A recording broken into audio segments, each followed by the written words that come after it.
Hello everyone, my name is Swati, assistant professor government college Hathin Palwal. आज का हमारा topic है measures of skewness. As we have discussed about measure of central tendency and dispersion of frequency distribution for the summarization and comparison. इससे पहले हमने measure of central tendency and dispersion को cover किया था, बट देयर कुड बी 2 और more distribution with the same mean and standard deviation. But ऐसे distributions हो सकते हैं 2 या 2 से ज़्यादा जिनके mean and standard deviation same हो, but still different from each other with regard to shape और पैटर्न ऑफ डिस्ट्रीब्यूशन। बट उनका शेप जो है या पैटर्न जो है वो एक दूसरे से अलग हो सकता है। So to understand the shape of a distribution we need to understand method of determining skewness. तो इसीलिए हमें शेप को समझने के लिए, डिस्ट्रीब्यूशन के पैटर्न को समझने के लिए हमें स्क्यूनेस को समझना ज़रूरी है। तो हमारा आज की वीडियो का लर्निंग ऑब्जेक्टिव यही है कि हम ये अंडरस्टैंड कर सकें कि एक फ्रीक्वेंसी डिस्ट्रीब्यूशन की शेप क्या होगी। शेप का मतलब क्या है कि एक डिस्ट्रीब्यूशन नॉर्मल डिस्ट्रीब्यूशन होगा या स्क्यूड होगा। फर्स्ट ऑफ ऑल हम ये समझने की कोशिश करेंगे कि स्क्यूनेस का मतलब क्या है। The term skewness mean lack of symmetry in a frequency distribution. सबसे पहले स्क्यूनेस का हिंदी में मतलब होता है तिरछापन। तो स्क्यूनेस का मतलब है lack of symmetry when a frequency distribution is not symmetrical. तो हम बोलेंगे कि वो डिस्ट्रीब्यूशन जो है वो स्क्यूड डिस्ट्रीब्यूशन है। It denotes the degree of departure of a distribution from symmetry and reveals the direction of scatterness of its item. Skewness जो है वो हमें बताता है कि एक डिस्ट्रीब्यूशन हमारे सेंट्रल पॉइंट से कितना स्कैटर कर रहा है, किस डायरेक्शन में वो जा रहा है। It generally provide an idea about the shape of frequency distribution. Skewness हमें आइडिया देता है कि एक फ्रीक्वेंसी डिस्ट्रीब्यूशन का शेप क्या होने वाला है। When a distribution is symmetrical, जब सिमेट्रिकल का हिंदी में मतलब होता है संतुलित या संतुलन जिसको हम कह सकते हैं। तो अगर एक डिस्ट्रीब्यूशन जो दोनों तरफ से एक जैसा दिखे, ये यहाँ पर एक मैंने डायग्राम रखा है जिसमें जो कि स्क्यूड डिस्ट्रीब्यूशन है, क्योंकि इसकी टेल जो है वो लेफ़्ट साइड में ज़्यादा है और राइट साइड में कम है। बट अगर एक डिस्ट्रीब्यूशन होता है जो बिल्कुल नॉर्मल डिस्ट्रीब्यूशन होगा, जिसकी शेप बिल्कुल दोनों साइड से इक्वल होगी, तो वो संतुलित होगा, दोनों तरफ से एक जैसा होगा या कोइंसाइड होगा, तो वो हमारा डिस्ट्रीब्यूशन जो होता है वो हमारा सिमेट्रिकल डिस्ट्रीब्यूशन होता है। बट अगर हमारा डिस्ट्रीब्यूशन सिमेट्रिकल नहीं होगा तभी हम उसको बोलेंगे that it is a skewed distribution. Skewness and frequency distribution. The concept of skewness will be made more clear from the diagram, क्योंकि skewness का मतलब है कि skewness को easily हम तभी अंडरस्टैंड कर सकते हैं because it is all about shapes, जब हम उसको डायग्राम के थ्रू बता सकें। ये जो डायग्राम यहाँ पर मैंने दिया है ये एक नॉर्मल डिस्ट्रीब्यूशन है, क्योंकि अगर हम इसको बीच में से फोल्ड करेंगे तो ये दोनों साइड से इक्वल शेप शो करेगा, तो इसीलिए इसको बोलते हैं कि this is a normal distribution. और नॉर्मल डिस्ट्रीब्यूशन में हमारा मीन, मीडियन एंड मोड वो इक्वल होता है। To understand this concept more clearly we need to know about symmetrical और असिमेट्रिकल डिस्ट्रीब्यूशन एंड शेप्स। तो इस कॉन्सेप्ट को और अच्छे से समझने के लिए हमें ये समझना पड़ेगा कि सिमेट्रिकल और असिमेट्रिकल डिस्ट्रीब्यूशन कैसे होते हैं। First of all let's talk about symmetrical distribution. In a symmetrical distribution और symmetrical curve skewness is not present. अब ये कह रहा है कि जो हमारा सिमेट्रिकल डिस्ट्रीब्यूशन होता है उसमें स्क्यूनेस नहीं होता, वो स्क्यूड नहीं होता। The value of mean, median and mode coincide. इसका मतलब क्या है कि हमारा मीन, मीडियन एंड मोड वहाँ पर बिल्कुल बराबर होगा। The spread of frequency is the same on both side of the central point of curve. ये कह रहा है कि इस तरह के डिस्ट्रीब्यूशन में जो फ्रीक्वेंसी का डिस्ट्रीब्यूशन होता है वो दोनों तरफ बराबर होता है। सेकेंड है हमारा asymmetrical distribution. Asymmetrical distribution which is not symmetrical is called skewed distribution. ये कह रहा है कि ऐसा डिस्ट्रीब्यूशन जो सिमेट्रिकल ना हो वो हमारा स्क्यूड डिस्ट्रीब्यूशन होता है। a skewed distribution may be either positively skewed or negatively skewed. अब ज़रूरी नहीं है कि हमारा जो डिस्ट्रीब्यूशन होता है वो सिर्फ एक ही तरफ से ही स्क्यूड हो, वो हमारा राइट साइड से भी स्क्यूड हो सकता है और लेफ़्ट साइड से भी स्क्यूड हो सकता है. तो हमें असिमेट्रिकल डिस्ट्रीब्यूशन को और अच्छे से समझने के लिए हमें ये समझना पड़ेगा कि पॉजिटिवली स्क्यूड और नेगेटिवली स्क्यूड में क्या फ़र्क होता है. तो पॉजिटिवली स्क्यूड डिस्ट्रीब्यूशन कौन सा होता है? If the longer tail of a frequency curve of distribution lies to the right of the central point.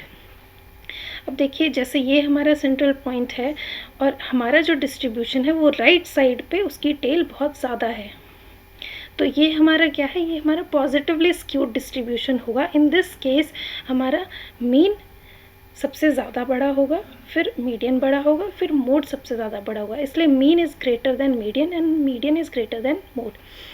फिर हम बात करेंगे नेगेटिवली स्क्यूड डिस्ट्रीब्यूशन. जब हमारे डिस्ट्रीब्यूशन की टेल हमारी लेफ़्ट साइड में ज़्यादा होगी तो ये हमारा नेगेटिवली स्क्यूड डिस्ट्रीब्यूशन हुआ. इन दिस केस हमारा मीन छोटा होगा मीडियन से और मीडियन छोटा होगा मोड से. अब ये देखिए, ये जो डिस्ट्रीब्यूशन है मिड में, यहाँ पे लिखा है स्क्यूनेस इज़ 0. ये हमारा नॉर्मल कर्व है और इसमें स्क्यूनेस नहीं होती. There is no skewness in this normal curve. फिर इसके बाद हम स्टडी करेंगे कि what is the difference between dispersion and skewness. Dispersion is concerned with measuring the amount of variation in a series rather than with its direction. ये जब हमने dispersion study किया था, डिस्पर्जन में हमने देखा था कि एक फ्रीक्वेंसी डिस्ट्रीब्यूशन में या एक सीरीज़ है जिसके आइटम्स में कितनी वेरिएशन है, इसलिए हमने कैलकुलेशन के टाइम में मीन निकाल के हमने एक फ्रीक्वेंसी डिस्ट्रीब्यूशन को मीन में से माइनस करके हमने उसके क्वेश्चंस को सॉल्व किया था. स्क्यूनेस का मकसद क्या है कि जो भी हमारे आइटम है या हमारा जो फ्रीक्वेंसी डिस्ट्रीब्यूशन है उसकी डायरेक्शन क्या होगी, किस तरफ वो लाई कर रहा है, क्योंकि हम डायरेक्शन से ही बता सकते हैं whether the frequency distribution is normal, it is positively skewed और negatively skewed. Then another difference is about composition of series. Dispersion is all about composition of series की उसके सीरीज़ में आइटम कैसे हैं, and skewness is all about the shape of a series. Then another difference is that it based on the averages of first order, mean, median and mode, and skewness based on the averages of second order जिसमें mean, median, mode and standard deviation cover होता है. Then हमारा next हमारा point है कि हम skewness को कैसे टेस्ट करेंगे कि एक डिस्ट्रीब्यूशन में स्क्यूनेस है, हम कैसे बताएंगे कि स्क्यूनेस क्या होता है. तो there should be some measurement और there should be some scale कि हम इससे चेक करके बता सके कि यस हमारा जो डिस्ट्रीब्यूशन है वो स्क्यूड है. तो टेस्ट ऑफ स्क्यूनेस में हम स्टडी करेंगे number 1 relationship between averages. if in a distribution the value of mean, median, mode are equal. ये बोल रहा है कि अगर हमारा एक डिस्ट्रीब्यूशन है जिसमें मीन, मीडियन एंड मोड की वैल्यूज़ जो है वो बराबर है. हमने अभी एक शेप को स्टडी किया था, नॉर्मल कर्व की शेप थी जिसमें मीन, मीडियन एंड मोड था. तो हमने बोला था कि ये डिस्ट्रीब्यूशन जो होगा हमारा स्क्यूड नहीं होगा. तो अगर हमारे डिस्ट्रीब्यूशन में मीन, मीडियन एंड मोड बराबर आते हैं तो skewness is absent in it. और अगर हमारे एक डिस्ट्रीब्यूशन में मीन, मीडियन एंड मोड की वैल्यूज़ बराबर नहीं है तो इसका मतलब क्या है कि स्क्यूनेस वहाँ पर प्रेजेंट है. हम कहेंगे कि this distribution is skewed distribution.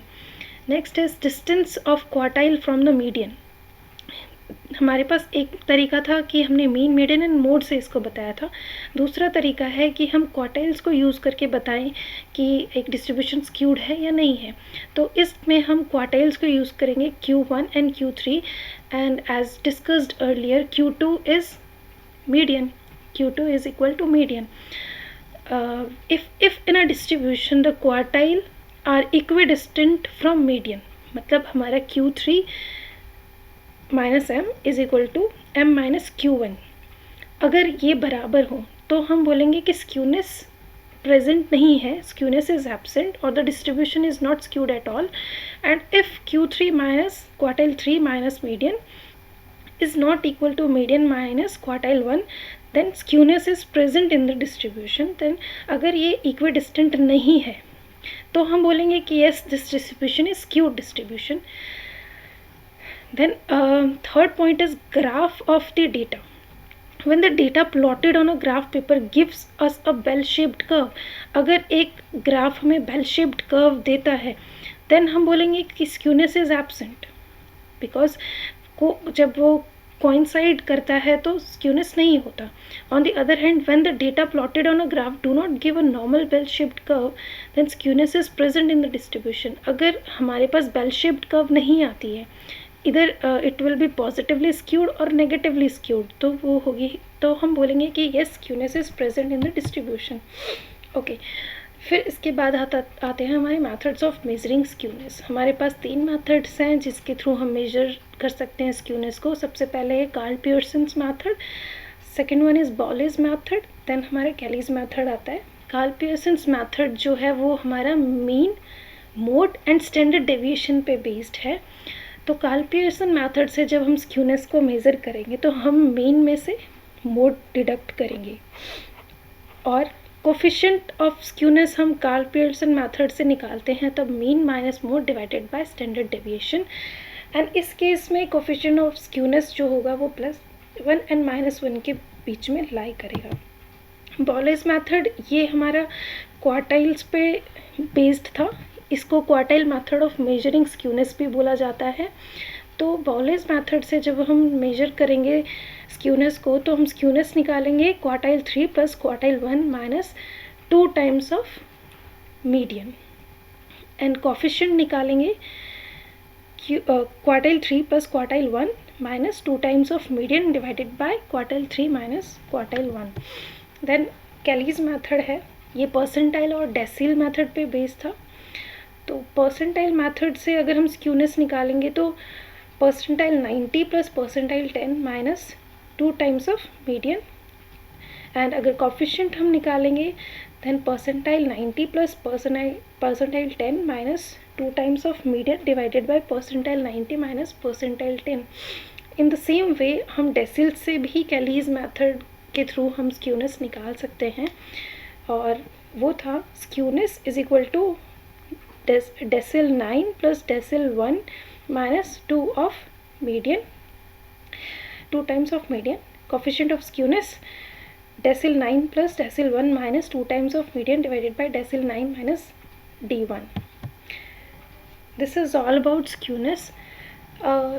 इसके लिए मैंने जिस बुक से मैंने इस चैप्टर को कवर किया है वो है DR जैन एंड नवल बाजपेयी की बिजनेस स्टैटिस्टिक्स. इन 2 बुक्स के थ्रू मैंने इस चैप्टर को कवर किया है. ये रेफरेंस पर्पस के लिए है. अगर आपको प्रैक्टिकल क्वेश्चंस इसकी टेक्निक समझने के लिए करने हैं तो आप ये दोनों बुक रेफरेंस के लिए इस्तेमाल कर सकते हैं. Thank you so much.